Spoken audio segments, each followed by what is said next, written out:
ପିଲାମାନେ welcome to ଆମ ଓଡ଼ିଆ ବାଲା ଚ୍ୟାନେଲକୁ। ପିଲାମାନେ ତୁମମାନଙ୍କର ଆଜିଠାରୁ ଆମ ଚ୍ୟାନେଲରେ ଫ୍ରି ଅଫ୍ କଷ୍ଟରେ ତୁମମାନଙ୍କୁ କ'ଣ ନା ତୁମମାନଙ୍କୁ ମାଟ୍ରିକ ଏକ୍ଜାମ୍ ବୋର୍ଡ଼ ପରୀକ୍ଷାର ଭୌତିକ ବିଜ୍ଞାନର ସବଜେକ୍ଟିଭ୍ ତାପରେ ଜୀବବିଜ୍ଞାନର ଆଣିବା ସବୁ ଦେଖିନିଅ, ଯାହାଫଳରେ ତୁମମାନଙ୍କର ଏକ୍ଜାମ୍ରେ ହେଲ୍ପଫୁଲ୍ ହେବ 100% ସାହାଯ୍ୟ କରିବାରେ। ମୁଁ ପିଲାମାନେ ତୁମକୁ ଏଇଟା 100% ସିଓର ଦେଇ କହିବି, ଯେଉଁ ସିଲେକ୍ସନ୍ ଦେଇଛି ନିହାତି ସେ 99% ଚାନ୍ସ ଅଛି ସେଇଥିରୁ ହିଁ ଆସିବ। ପ୍ରଥମେ ସେ କୋଶ୍ଚିନ୍ ସବୁ ଦେଖିଦିଅ, ତାପରେ ତୁମମାନେ ଜାଣିପାରିବ। ଆସ ଷ୍ଟାର୍ଟ କରିବ। ଦେଖ ପିଲାମାନେ, କେଉଁ ଏକ୍ଜାମ୍ର ସିଲେକ୍ସନ୍ କୋଶ୍ଚିନ୍ ପାଇବା ଆଗରେ ତା ଏକ୍ଜାମ୍ ପାଟର୍ନଟା ବୁଝିବାଟା ନିହାତି ଇମ୍ପୋର୍ଟାଣ୍ଟ ହେଲା। ତୁମମାନେ କହିଦେଉଛି 25ଟି କୋଶ୍ଚିନ୍ ଆସିବ ତୁମର ଏସିବି, ମାନେ ଯେଉଁଟା ଆମର ଅଛି ଭୌତିକ ବିଜ୍ଞାନ MCQ, ଆଉ 25ଟି ଆସିବ କେଉଁଟା ଆମର SL ହେଲା, ଯେଉଁଟା ତୁମର ଅଛି ଜୀବବିଜ୍ଞାନ, ସେଥିରୁ ଆସିବ 25ଟା କୋଶ୍ଚିନ୍। 25 ମିଶିଗଲା କେତେ ନା 50ଟା କୋଶ୍ଚିନ୍, ଆଉ ଏସିବି ଆଉ SLରୁ MCQ ଆସିବ, ଯେଉଁଟା ପିଲାମାନେ ତୁମର ମଲ୍ଟିପୁଲ୍ ଚଏସ୍ କୋଶ୍ଚିନ୍ ରହିବ। ଆଉ 50 ମାର୍କ ପିଲାମାନେ ତୁମର ସବଜେକ୍ଟିଭ୍ ଆସିବ। 25 ମାର୍କ ଦେଖ, 25 ମାର୍କ ଆସିବ ତୁମର ସେଇଭଳି ଡିଷ୍ଟ୍ରିବ୍ୟୁସନ୍ ହେଇଛି। ସବଜେକ୍ଟିଭ୍ର ବି 25 ମାର୍କ ଆସିବ ଜୀବବିଜ୍ଞାନରୁ, ଆଉ 25 ମାର୍କ ଆସିବ ତୁମର ଆମର ଭୌତିକ ବିଜ୍ଞାନରୁ। ଆଉ 25ଟି MCQ ରହିବ ଜୀବବିଜ୍ଞାନରୁ, ଆଉ 25ଟି MCQ ରହିବ ଭୌତିକ ବିଜ୍ଞାନରୁ, ଆଉ ସବଜେକ୍ଟିଭ୍ ରହିବ 25ଟି ଭୌତିକ ବିଜ୍ଞାନ ଆଉ ଜୀବବିଜ୍ଞାନ। ଦେଖ ଏଇଖିଣା ଆସ ଦେଖିଦେବା କେତେ ମାର୍କର କ'ଣ ପଡ଼ିବ। ଦେଖ ପ୍ରଥମେ SCL ଦେଖ ଏଇଠି ତ ମୁଁ କହିଦେଉଛି, ଆର ବି 25ଟି MCQ, ଭୌତିକ ବିଜ୍ଞାନର ବି 25ଟି MCQ। ଯେହେତୁ ଆମେ ଭୌତିକ ବିଜ୍ଞାନ ସବଜେକ୍ଟିଭ୍ ଆଲୋଚନା କରିବା, ଆମେ ଖାଲି ଭୌତିକ ବିଜ୍ଞାନ ସବଜେକ୍ଟିଭ୍ଟା ଦେଖିଦେବା, ତାପରେ SL ଆଣିଲେ SL ବି ଦେଖିବା। ଦେଖ ସବଜେକ୍ଟିଭ୍ ପେପର୍ କୋଶ୍ଚିନ୍ ନମ୍ବର 1 ହେଲା, alternative question for will be have 2 bit ହେଲା, 2 bit with carrying 4 mark each other ହେଲା କି ଦୁଇଟା କୋଶ୍ଚିନ୍ ଦେବ, 4 କି 4 ଜଣେ 8 ମାର୍କର ରହିବ ହେଲା। ତୁମର କ'ଣ ନା ଦୁଇଟା କୋଶ୍ଚିନ୍ ଥିବ ଅର୍ରେ, ଗୋଟାଏ କୋଶ୍ଚିନ୍ ଏଠି ଆଉ ଗୋଟାଏ କୋଶ୍ଚିନ୍ ଥିବ, ଆଉ ଏଇଥିରୁ ତୁମେ ଦୁଇଟା କୋଶ୍ଚିନ୍ ଥିବ, ସେଥିରୁ ଗୋଟାଏ କରିବ, ତୁମକୁ 4 ମାର୍କ ମିଳିବ। ଗୋଟାଏ କୋଶ୍ଚିନ୍ ହେଲା 4 ମାର୍କ, ତୁମକୁ ଦୁଇଟାରୁ ଗୋଟାଏ କରିବାକୁ ପଡ଼ିବ। ସେଇଭଳି ଦୁଇଟା କୋଶ୍ଚିନ୍ ଏପରି ଥିବ। ଦେଖ 1 ନମ୍ବରରେ ଏମିତି ଦେଇଥିବ ଏଥିରୁ ଆଉ ଏଥିରୁ, ତାପରେ 2 ନମ୍ବରରେ ବି ଥିବ ଏଥିରୁ ଆଉ ଏଥିରୁ। ଦେଖ ଦେଖ ଯେଉଁ 4 ଦୁଣେ 8ଟା ଯେଉଁ କହୁଛି 4 ମାର୍କର ଗୋଟାଏ କୋଶ୍ଚିନ୍ର ଆନ୍ସର୍ ହେଲେ ଦୁଇଟା ଥିବ 4 ମାର୍କର ଆନ୍ସର୍। ତୁମକୁ ଏଇ 4ଟା କୋଶ୍ଚିନ୍ ମାତ୍ର 2ଟା କରିବାର ଅଛି, କମ୍ପଲସରି 8 ମାର୍କ ମିଳିଯିବ। ତାପରେ ପିଲାମାନେ ମୁଁ ଆଶା କରୁଛି ତୁମମାନେ ସବୁ ବୁଝିପାରୁଥିବ। ଆଉ ତାପରେ ଦେଖ 2 ନମ୍ବର ଅଲ୍ଟରନେଟିଭ୍ କୋଶ୍ଚିନ୍ ହେବେ 3 ବିଟ୍, ଆଉ କୋଶ୍ଚିନ୍ କ୍ୟାରିଂ ବାଇ 3 ମାର୍କ ହେଲା। ଦେଖ ଏଇଠି ଯେଉଁ ବିଟ୍ କହିଛି, ତୁମ ଯେଉଁ ଦେଖ ଦୁଇଟା କୋଶ୍ଚିନ୍ ଥିବ, ଯେଉଁ ଗୋଟାଏ କୋଶ୍ଚିନ୍ ତୁମକୁ 4ଟା ପଏଣ୍ଟ ଲେଖିବାକୁ ପଡ଼ିବ, ମାନେ ଏଇଟା 1 2 3 4, ଗୋଟାଏ କୋଶ୍ଚିନ୍ ତୁମର 4ଟା ଆନ୍ସର୍ ଦେଲେ ତୁମକୁ 4 ମାର୍କ ମିଳିବ, ଯେଉଁଟା କହୁଛି 4 ବିଟ୍, ଯେଉଁଟା ହେଇଯିବ ତୁମର 4 ମାର୍କ, ଗୋଟାଏ କୋଶ୍ଚିନ୍ 4 ମାର୍କ। ସେଇଭଳି ଦେଖ 2 ନମ୍ବର ସେଇଭଳି କହିଲା, ତୁମକୁ ଗୋଟେ କୋଶ୍ଚିନ୍ ମାର୍କ କେତେ ନା 3 ମାର୍କ, ତୁମକୁ 3ଟା କୋଶ୍ଚିନ୍ ଦିଆହେଇଥିବ ହେଲା କି। 3ଟା କୋଶ୍ଚିନ୍ ମାନେ କ'ଣ 6ଟା କୋଶ୍ଚିନ୍, ଗୋଟାଏ କୋଶ୍ଚିନ୍ ଅର୍ରେ ଆଉ ଗୋଟେ କୋଶ୍ଚିନ୍ ଦିଆହେଇଥିବ, ତୁମକୁ ସେଥିରୁ ଗୋଟାଏ କୋଶ୍ଚିନ୍ କଲେ ମାନେ 3 ମାର୍କ ମିଳିବ। 3 ମାର୍କ ମିଳିବାକୁ ହେଲେ ତୁମକୁ ଗୋଟାଏ କୋଶ୍ଚିନ୍ କେତେଟା ନା 3ଟା ପଏଣ୍ଟ ଲେଖିବାକୁ ପଡ଼ିବ ଏସିପିର। ତାପରେ ଦେଖ 3 number alternative question for 4 bit question for carrying 2 mark ହେଲା କି। ଦେଖ 4ଟା, ଦେଖ ଏଥର କ'ଣ କଲା, ତୁମକୁ 4ଟା କୋଶ୍ଚିନ୍ ଦିଆହେବ, ଗୋଟାଏ କୋଶ୍ଚିନ୍ ମୂଲ୍ୟ 2 ମାର୍କ ହେଲା। ଦେଖ ସେଇଭଳି ଏଇଭଳି ଅର୍ କୋଶ୍ଚିନ୍ ଥିବ, 8ଟା କୋଶ୍ଚିନ୍ ଥିବ, ତୁମକୁ ସେଥିରୁ 4ଟା ଆଟେଣ୍ଡ କରିବାର ଅଛି, ଗୋଟାଏର କୋଶ୍ଚିନ୍ ମାର୍କ କେତେ ନା 2 ମାର୍କ। ସେଇଭଳି ତୁମର ପିଲାମାନେ ଡିଷ୍ଟ୍ରିବ୍ୟୁସନ୍ ହେଇଗଲା କେତେ ନା 25 ମାର୍କର ହେଇଗଲା। ମୁଁ ଭାବୁଥିବି ତୁମମାନେ ସମସ୍ତେ ବୁଝିପାରିଥିବ, ନହେଲେ ଯେଉଁମାନେ ବି ବୁଝିପାରିନା ଭିଡ଼ିଓକୁ ଟିକେ ସ୍କିପ୍ କରି ପଛକୁ ଯାଇକି ବି ତୁମେ ଦେଖିପାରିବ। ଆସ ଏବେ ଆମ ସବଜେକ୍ଟିଭ୍ କୋଶ୍ଚିନ୍ ଆଲୋଚନା କରିବା। ପିଲାମାନେ ଦେଖ ପିଲାମାନେ, ତୁମର ଫାର୍ଷ୍ଟ ସବଜେକ୍ଟ ଅଛି ରାସାୟନିକ ପ୍ରତିକ୍ରିୟା ସମୀକରଣ।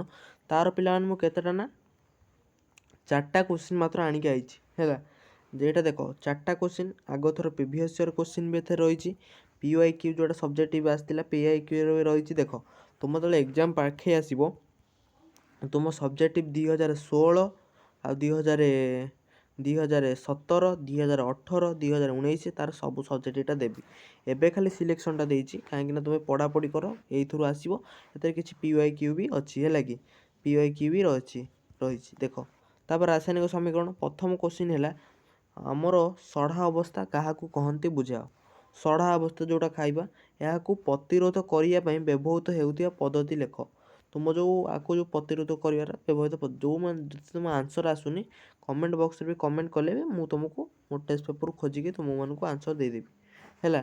ତାପରେ ଦେଖ 2 ନମ୍ବର ରାସାୟନିକ ସମୀକରଣ ପ୍ରତିକାରକୁ କାହାକୁ କୁହାଯାଏ? ଏହାର ପ୍ରକାର ଭେଦ ଉଦାହରଣ ସହ ଆଲୋଚନା କର। ପିଲାମାନେ ମୁଁ ବି ଚାହିଁଥିଲେ ତୁମକୁ ଡାଇରେକ୍ଟ କ'ଣ ନା ଆନ୍ସର୍ ବି ଦେଇପାରିଥାନ୍ତି, କାହିଁକି ଦେଲିନି ମୁଁ କହିଲି ତୁମେମାନେ ପିଲାମାନେ ବହିରୁ ନିଜେ ଖୋଜ, ଯାହାଫଳରେ ତୁମେମାନେ ପ୍ରାକ୍ଟିସ୍ କରିପାରିବ କେଉଁଠି ଆନ୍ସର୍ ଅଛି ଆଉ କେମିତି ସେ କୋଶ୍ଚିନ୍ଟା ଯେତେବେଳେ ତୁମେ ଆନ୍ସର୍ ଦେଖିବ ତୁମେମାନେ ଜାଣିପାରିବ ଏଇଟା ଏକ୍ଜାମ୍ ପାଇଁ କେତେ ଇମ୍ପୋର୍ଟାଣ୍ଟ। ସେଥିଲାଗି ମୁଁ ଆନ୍ସର୍ ଦେଇନି। ତ ତୁମମାନଙ୍କୁ ନ ଆସେ ତାହେଲେ ମୁଁ ତୁମକୁ ଆନ୍ସର୍ ଦେବି।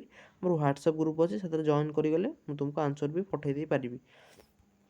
ଦେଖ ପିଲାମାନେ, ତାପରେ ଆମର ରହିଲା କ'ଣ, ରାସାୟନିକ 2 ନମ୍ବର ଗଲା। ତାପରେ ଦେଖ 3 ନମ୍ବର, ଜାରଣ ବିଜାରଣ ପ୍ରକ୍ରିୟା କାହାକୁ କୁହନ୍ତି? ଏକକ ଉଦାହରଣ ନେଇ ଏଥର ଜାରିତ ବିଜାରିତ ହେଉଥିବା ପଦାର୍ଥର ନାମ ଲେଖ। ଏଟା ପିଲାମାନେ ଆଗ ବର୍ଷ ଯେଉଁମାନେ 2023ରେ ଦେଇଥିଲେ ଏକ୍ଜାମ୍ ହେଲା, ତାଙ୍କ ପାଇଁ ଆସିଥିଲା। ତାପରେ ପିଲାମାନେ ଦେଖ 4 ନମ୍ବର, ତାପ ଉତ୍ପାଦୀ ତାପ ଶୋଷୀ ରାସାୟନିକ ପ୍ରତିକ୍ରିୟା କ'ଣ? ଉଦାହରଣ ସହ ବୁଝାଅ। ବହିରୁ ପିଲାମାନେ ଭଲସେ ଖୋଜ, ମୁଁ କହୁନି ତୁମକୁ ଟେଷ୍ଟ ପେପର୍ ଉଠାଅ, ବହିରୁ ଭଲସେ ପିଲାମାନେ ଖୋଜ କି ଏଇଟା କେଉଁଠି ଅଛି ହେଲା। ଯେଉଁଠି ମିଳିବ ତାକୁ ଭଲସେ ସେଇଠୁ ପଢ଼, ଯାହାଫଳରେ ତୁମେମାନେ ଜାଣିପାରିବ ସେଟା କୋଶ୍ଚିନ୍ଟା କେତେ ଇମ୍ପୋର୍ଟାଣ୍ଟ, ଆଗ ବର୍ଷ କେତେଥର ଆସିଥିଲା। ଏଇକ୍ଷିଣା ଆମର ରାସାୟନିକ ସମୀକରଣ ସରିଲା, ଏଇକ୍ଷିଣା ଅମ୍ଳ ଆଉ ଲବଣର ଦେଖିବା। 1 ନମ୍ବର କୋଶ୍ଚିନ୍ ପିଲାମାନେ, କ୍ଲୋରୋ ଆଲ୍କିଲ୍ ପ୍ରଣାଳୀ ଆଉ ପଶ୍ଚିମୀକରଣ ପ୍ଲାଷ୍ଟିର ପ୍ରସେସର କ'ଣ ଦେଖ। ଦେଖ ପିଲାମାନେ, ଏଇ ଯେଉଁ 1 ନମ୍ବରଟା ଭେରି ଇମ୍ପୋର୍ଟାଣ୍ଟ କୋଶ୍ଚିନ୍ଟା। ଦେଖ, କ୍ଲୋରୋ ଆଲ୍କିଲ୍ ପ୍ରଣାଳୀ ଆଉ ପଶ୍ଚିମୀକରଣ ଓ ପ୍ଲାଷ୍ଟର ଅଫ୍ ପ୍ୟାରିସ୍ ଏଟା କ'ଣ? ଏଇଟା ବହିରୁ ନିହାତି ଖୋଜିକି ଲେଖିବ। ଆଉ ଗୋଟେ ଦେଖ, ଏଇ ଯେଉଁ 2 ନମ୍ବର ଲେଖାହେଉଥିବ, ଖାଇବା ଲୁଣରୁ ବ୍ଲିଚିଂ ପାଉଡ଼ର, ଖାଇବା ସୋଡ଼ା, ଧୋଇବା ସୋଡ଼ା ପ୍ରସ୍ତୁତି ପ୍ରଣାଳୀ ବ୍ୟବହାର ଆଲୋଚନା କର। ଏଇଟା ପିଲାମାନେ ଆଗ ଥର ବି ନିହାତି ଆସିଥିଲା, ଇମ୍ପୋର୍ଟାଣ୍ଟ, ବହୁତ ଇମ୍ପୋର୍ଟାଣ୍ଟ କୋଶ୍ଚିନ୍ଟା। ତାପରେ ପିଲାମାନେ 3 ନମ୍ବର ଦେଖ, ଆଉ ଗୋଟେ କଥା ପିଲାମାନେ ଆଗକୁ ବଢ଼ିବା ଆଗରୁ ମୁଁ କହିଦେଉଛି, ବୋର୍ଡ଼ ବହୁତ ଥର କୋଶ୍ଚିନ୍ ରିପିଟ୍ କରେ।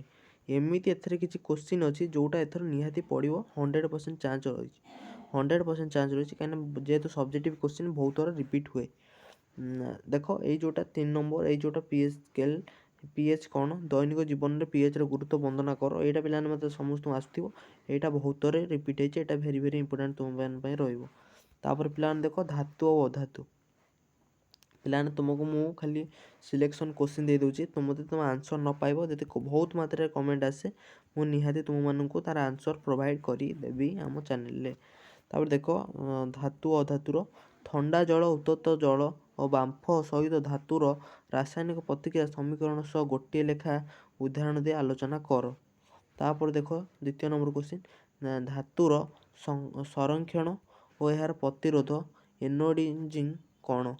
ତାପରେ ପିଲାମାନେ 3 ନମ୍ବରଟା ଦେଖ, କାଲସିନେସନ୍ ଓ ରୋଷ୍ଟିଂ। ଏଟା ଭେରି ଇମ୍ପୋର୍ଟାଣ୍ଟ କୋଶ୍ଚିନ୍, ଏଇଟା ବି ବୋର୍ଡ଼ ପରୀକ୍ଷାରେ ଆସିବାର ସମ୍ଭାବନା ବହୁତ ଏଥର ଚାନ୍ସ, 100% ଚାନ୍ସ ଅଛି ଏଇ କୋଶ୍ଚିନ୍ଟା ନିହାତି ଆସିବ। କିନ୍ତୁ ମୁଁ ଯେତିକି କୋଶ୍ଚିନ୍ ତୁମକୁ ଦେଇଛି, ତୁମେ ଯଦି ସେତିକି ପ୍ରାକ୍ଟିସ୍ କରିଯାଉଛ ପିଲାମାନେ, ମୁଁ ତୁମକୁ କହିବି ସବଜେକ୍ଟିଭ୍ରେ ତୁମର 25ରୁ 25 ନିହାତି ରହିବ, 25ରୁ 25 ନିହାତି ପିଲାମାନେ ରହିବ। ଏଇ କୋଶ୍ଚିନ୍ ଭିତରୁ ହିଁ ଆସିବ କୋଶ୍ଚିନ୍, ବାହାରୁ ଆସିବନି। ଦେଖ, ତାପରେ 4 ନମ୍ବର, ଆୟନ ଯୌଗିକ ଏହାର ଧର୍ମ କ'ଣ? ଏଇଟା ବହୁତ ରହିଛି। ତାପରେ ପିଲାମାନେ 5 ନମ୍ବରଟା ଭେରି ଇମ୍ପୋର୍ଟାଣ୍ଟ, ଡଟ୍ କର ସଂରଚନା ଦ୍ୱାରା ଆୟନ ଯୌଗିକର ଗଠନ। ଡଟ୍ ଏମିତି ଯେଉଁ ସଂରଚନା ଦେଇକି ଯେଉଁ ଆୟନିକ ଯୌଗିକ ଗଠନ ହେବ ପିଲାମାନେ, ଏଇଟା ଭେରି ଭେରି ଇମ୍ପୋର୍ଟାଣ୍ଟ କୋଶ୍ଚିନ୍ଟା ରହୁଛି। ତାପରେ ପିଲାମାନେ ଦେଖ, ଆମର କ'ଣ ନା 6 ନମ୍ବର, 6 ନମ୍ବର ପିଲାମାନେ ରହିଲା, ଏମ୍ଫୋଟେରିକ୍ ଅକ୍ସାଇଡ଼ କ'ଣ? ସେଟା ବି ନିହାତି ଦେଖିଦେବ, ଧାତୁ ଅଧାତୁର। କାର୍ବନ ଯୌଗିକ ଆସ ଦେଖିବା ପିଲାମାନେ। ତାପରେ ତୁମର ମୁଁ ଏଇଟା ଖାଲି କେମିଷ୍ଟ୍ରିର ଆଣିଥିଲି, କେମିଷ୍ଟ୍ରିର।